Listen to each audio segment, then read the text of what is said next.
Hey guys, subscribe for daily content. And if you're shopping for gear, make sure you check out the description for the newest items at some of the very best online retailers. There's also links for some of the items that I personally recommend.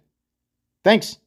What's going on YouTube? Metal Complex here, and today I've got another interesting knife review / knife overview to share with you guys. This is the TwoSun TS338, which is a button lock. Kind of a stout, chunky little button lock, an interesting knife. This is one of those TwoSun knives that exists in between like what we think of as like the upper kind of ultra premium and the lower budget, right? It's titanium, micarta, and ingot formed D2, not CPM D2, ingot formed D2, which is a steel that we generally see well below $100. But you know, some of the build qualities here and the other materials suggest, you know, it should be a little bit higher, and so it's got this weird in-between price. You guys know what I'm talking about, right? Anybody who's been buying TwoSun for all, you know exactly what I'm talking about. It's kind of a weird knife. I'm gonna tell you right now, this, just like every other TwoSun, can be kind of hard to find by the time it, well, you know, unless you're somebody who specifically scouts out TwoSun knives. They make a batch and then they're gone, and they can be kind of weird, kind of hard to find. The prices go up and down. You usually see a range on them. I'll tell you right now, I'm going to link this right down below. At the time of this recording, it is available. There's a range of prices you might see. The lowest I saw was about $115, and the highest I saw was $145. So expect something right around there. Thanks so much to Casey for sending this in for me to take a look at. Where I just realized that I grabbed the wrong card. I'm sorry about that, Casey. Here's the correct card that has your social media on it right here. Make sure that you give him a follow. It's because of people like him that I'm able to bring you guys daily knife content. It's also because of my generous patrons. Thank you so much for supporting me. Link for Patreon right down below.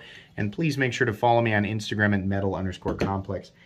Let's go ahead and do a measurement. Overall length of the 338. God, I hate the number coding system. TwoSun's not the only company that's guilty of that. Who is guilty of that? 7 and it's not quite 7.5. 7.35 inches overall. Blade length is about 3. It's about 3 1/8. And then your cutting edge is about 3 inches. How about some size comparisons? Just a few. Up against the Ontario Rat Model 1 and the Ontario Rat Model 2. This guy, I need to loosen the pivot on that. This guy's definitely closer in overall length to the Rat 2, but it is a substantially taller, or, you know, it's a knife that has more presence to it, as I usually say. How about up against the Spyderco Para 3? A little closer. The Para 3, it's just dimensionally, it's a bit thicker, a bit chunkier. Last but not least, the Benchmade Bug Out. Definitely a little bit shorter than the Bug Out, and it's also got a little bit less cutting edge as well. How about the action? How is it as a button lock? It's all right, yeah. The button lock action itself has very minimal stick. I kind of just expect there to be a little bit of stick, you know, with a plunge lock, right? So you can see here what's happening. That little cylinder is moving out of the way, right? Now this back end does not touch it, which means as you depress it completely, the thing will swing. That's what you want to see. The thumb studs, for some reason, are these really kind of aggressive, like these big, sharp, aggressive barrels. And I don't know if I want to say, like, they're not that sharp. It's not going to bug you too much. It's just, they could have chosen, you know, a way more comfortable stud shape like this, and it would have been just fine. I don't know why they insisted on these, but they did, and they work okay. You can definitely reverse flick it, and you can definitely thumb flick it, right? You can also just push the button and whip it out, right? That's something that you can do if you want to. Yeah, the action is pretty good. It's pretty smooth. How about carry profile? So thickness up against the Spyderco Para 3. You can see what I mean here about it being a little bit of a chunkarooski. That's a word. A little bit of a chunker. So yeah, just keep that in mind. It is contoured though, which is nice. Take a little bit of chunk if I can get some contouring. Is there a joke in there? I don't know. I'm sure my comment section will tell me. Length and height up against the PM2 and Para 3. You can see here it is definitely a tad shorter than the Para 3. Definitely shorter than the PM2 in terms of height this way. Even at maximum height, it's nowhere near the PM2 or Para 3, so you're good. Really, it's just going to be the thickness of the thing. It kind of reminds me of the Mini Adamas, right? Not anything other than just like the dimensions when it's closed. That's what it makes me think of. How about weight? Like I said, for materials, we are looking at D2 steel, titanium, TC4 titanium, which is grade 2 in China. apparently that's exactly the same thing, the same composition as USA's grade 5, which I only learned just like 2 or 3 years ago. I went a very long time without knowing that that was the case. So anyways, there you go. If you've ever wondered, TC4 is apparently the same as 6AL4V. Weight, 4.30 ounces. So ratios, people, if you are a ratios enthusiast for the knife world, you will be disappointed. But it's still just a 4.3 ounce object, and I can guarantee your cell phone weighs more and takes up more space. So judge that however you will. Blade stock thickness, let's close her up here real quick. I'm going to guess that's about 125 to 135. That's just my guess. I don't know why I even guess before I measure. It's just a game that I like to play with myself. I am way off. It's 145 thousandths. Okay, so you're looking about the same thickness as a Spyderco Para 3 or PM2 on the blade stock. So there you go. Hardware check. I'm going to get out my tools as per usual. My tools are very inexpensive and very recommendable. You can find them right down in the section of my description that talks about the tools I use on this channel. I can almost guarantee that that pivot is a T8. The pocket clip screw, which there is one of, is also a T8. These overlay screws are also T8. There's probably 2 more screws right here. They could be T6. Honestly, I don't really care too much. This whole thing has quite a bit of extra hardware, but it's not really that big of a deal. As long as you have quality tools and a place to put the hardware when it's not attached to your knife, you probably will be just fine. These button locks are not super difficult to take apart and put back together, so you'll be all right there. We did everything, didn't we? Yeah, let's go ahead and move into the meat and potatoes here. So, ergonomically, this thing is all right when you are up here behind the blade, right? I mean, if you're back here in this standard position, I got my pinky slipping off the edge.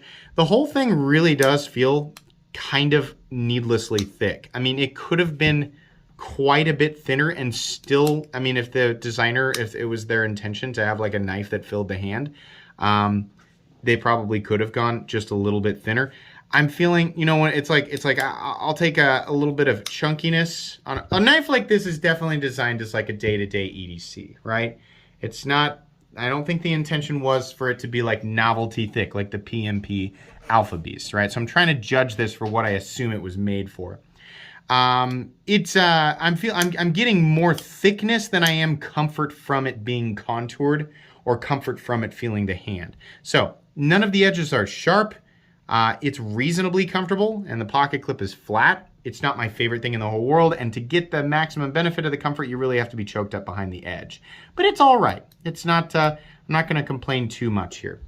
Like I said, access to the thumb studs is fine. It's very easy to flick out. No issue there. Minimal stick on that button. Pretty good, right? I do like the transition from the bolster to the micarta, and I will point out here that there is some nice milling on the titanium. I always appreciate that. So that's nice. That's something that I've seen from TwoSun. Another thing that I've seen from TwoSun is this, and this is something that I don't really like. It's like a decorative pivot collar, but it just says, it's just got a whole bunch of stuff including made in China on there. I don't know. It's like, you know, people say, well, the reason that you think it looks good on like a Demco knife is because it says Wampum PA, which is in the United States. Maybe so. I don't know. I just, that's an example of a pivot collar that doesn't look very good to me. Maybe it's because it says made in China on there and my brain has been pre-programmed to go, I don't want to see made in China, right? Even though I know that it's made in China. Right? It's just one of those things. And people are going to critique me on that. They're going to be like, oh, well, you shouldn't think about it. There's so many people who we've just been preconditioned to see that and go, I don't want to see that, right? So I don't know. I want to judge too hard on that, but the pivot collar itself also doesn't look that great. Can't say I really appreciate it, but okay, whatever. This button definitely does have to be pretty deliberately pressed to disengage it. So if you're worried about accidentally pushing it while if you're right-handed and you're choked all the way up, your index finger, if it's like mine, will fall short of that button. If you are left-handed, however, let me squeeze this thing. Boy, it really, let me see if I can get right on the button. You really got to be right on it. You really got to be right on it. So lefties might want to pay attention. This is pretty much exclusively a right-handed knife. Given that the pocket clip is only mountable for right-handed carry. So yeah, right-handed people, you're not gonna have a problem with it. Left-handed people, you're gonna have to force it if you want to carry this, and there's a slight chance of disengagement, just given where your hands are naturally gonna go. The weirdest part of this knife to me is the choice to put these holes up here. Drainage holes, speed holes, right? Whatever they are. In some knives, they look all right, right? The holes in a Dagger Ground Microtech OTF look pretty cool, in my opinion. These holes don't look very cool. They look weird, and they definitely take away from the otherwise pretty classy look of the knife, right? It's kind of like...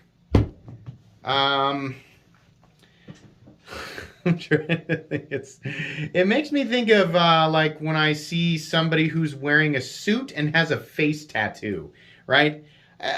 Maybe that look is cool for some people, but to me, I'm like, this isn't usually your scene, is it? No.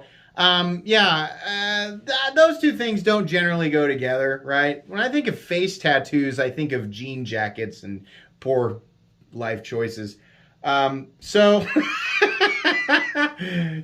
the three holes on the blade is like an unnecessary face tattoo on somebody who is attending some type of formal event. It just kind of looks a little bit out of place. Sorry if I'm putting anybody down. I don't mean to. That's just where my brain goes with that. It doesn't really look like it goes with this knife, right?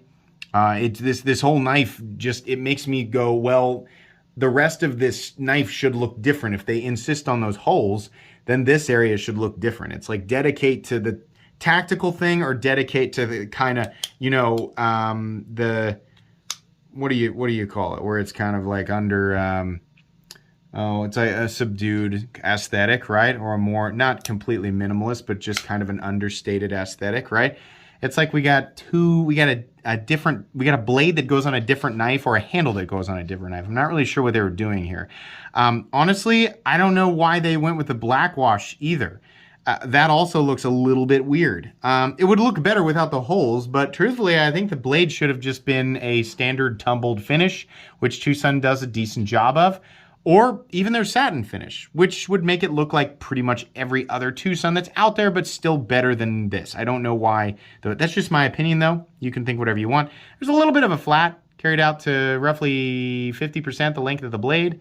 It drops down to, I'm not going to say a thin edge, but thin enough for EDC. I'm not going to call it thick. I'm not going to call it thin. It's kind of feels in between to me. Maybe kind of teetering on the thicker side. Still plenty good for EDC.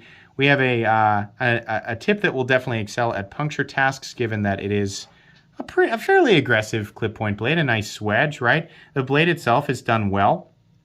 Even back here where it drops in right here, not too much of a smile, maybe just a hint, but overall it looks pretty good. This is ingot formed D2. If I'm not mistaken, I have seen TwoSun's range for D2, at least the way that they advertise it, somewhere between 58 and 61. If I'm mistaken, please call me out on that. If I'm not mistaken, TwoSun D2 should not be lower than 60. In fact, it should be up at like 61 or 62. 58 D2 is like what? Why? Right? That's nothing. You're not getting the benefit of this steel here. And this is the case. I'm coming down on TwoSun, but this is the case with a lot of different companies.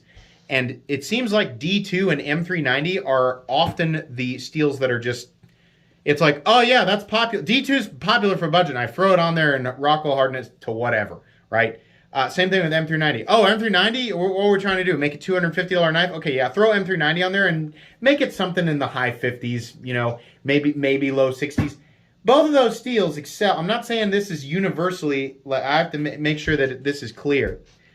For those of you who don't know, I am not saying that anything below 60 is bad and anything above 60 is good for every composition. Specifically for D2 and M390, they need to be a bit higher. But every single composition has a different optimal range. For example, ZDP 189 hardened to 62 would be poo-poo town for ZDP 189. That stuff needs to be much higher because it has a different composition and it has different performance elements that are better brought out at a higher Rockwell. Whereas 1095 actually excels better at a lower Rockwell range. So, specifically for this D2, no!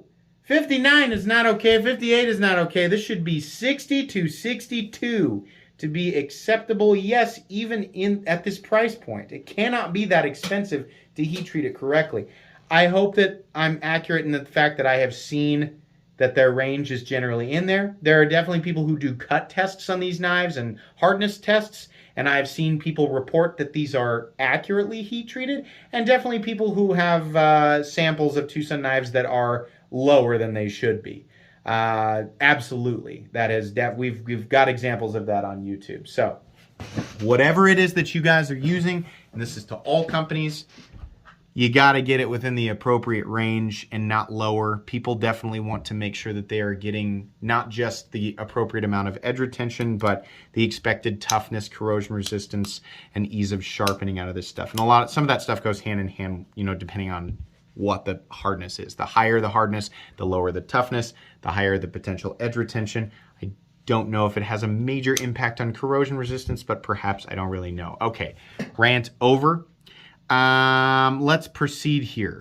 So we have a little lanyard bar, which is great. This is the best place to put it so we don't have a big stupid hole on the thing. The lanyard people can have their bar, their thing to attach their lanyard, and then the rest of us don't have to look at a big stupid hole, and the people who design it don't have to worry about where they're going to put the pocket clip because they can put it wherever they want. In this case, they did. This popsicle stick style clip looks okay. Fortunately, they added a little bit of extra zazz to it instead of just making it a plain clip, so I appreciate that. It is flat, it is slightly contoured, nicely rounded off, and we've got a little bit of a ramp underneath. So this is a pretty good clip. I like this. It is milled titanium. That's nice. It carries about medium. I don't have a problem with that at all. I believe this is most likely the designer's logo, and I am not familiar with the designer. It's just impossible to keep up with every single person who designs a knife, so I'm sorry about that. Stop pin is located right here, and it's a decent sized stop pin, so that's good. There is no blade play. I'm going to let this go and just kind of casually lock it out. No, yeah, completely and totally solid. That's real nice. Pivot lash. No, there is no pivot lash. Nice and smooth, and click into place. It's not a true detent. It's a plunge lock pseudo detent. I'm not really sure how we say that because the plunge, there's no reason to have a detent ball on this because of how the lock operates. You're overcoming the plunge lock instead of a detent ball on this. Centering is spot on. Okay, so D2 titanium micarta. We're looking at good machining quality. Definitely what I expect in this price range. Odd combination. It's, as I said the first time I reviewed a TwoSun knife, they're one of those companies who does D2 and titanium together and hits that weird spot, but generally between $100 and $130, which is probably where this knife is going to fall if you find it. I don't like to buy. I know that I've made a lot of weird kind of back and forth statements that are not super clear about what steels I will and won't buy at certain prices. Some of it I feel like I can explain, and some of it I can't because it's just been beat into my head. I don't want ingot form D2 over $100. I just don't.